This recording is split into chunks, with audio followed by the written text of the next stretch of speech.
আমি আহ্বান জানাই সমস্ত রাজনৈতিক দলসমূহ এবং দেশবাসীকে, আসুন আমরা ঐক্যবদ্ধ হই। আর অনৈক্য নয়, বিশৃঙ্খলা নয়, ধ্বংস নয়, সাধারণ মানুষের রুটি রুজির পথ বন্ধ করা নয়। স্বাধীন বাংলাদেশের প্রতিটি নাগরিক একান্তভাবে শান্তি চায়, শৃঙ্খলা চায়, ঐক্য চায়, উপার্জনের অধিকার চায়। সেই সব ন্যায্য অধিকারের পথ সুগম করার দায়িত্ব আমাদের সকলের। আমি বারবার বলেছি, বিগত 15ই ফেব্রুয়ারি নির্বাচন ভবিষ্যতে এমন একটি পরিবেশ সৃষ্টি করবে যাতে সমস্ত রাজনৈতিক দলগুলো অদূর ভবিষ্যতে পরবর্তী সংসদ নির্বাচনে অংশগ্রহণ করতে পারবে।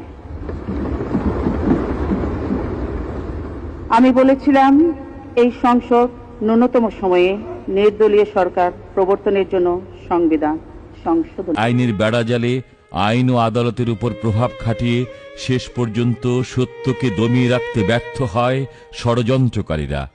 বাধ্য হয় তারেক রহমানকে মুক্তি দিতে।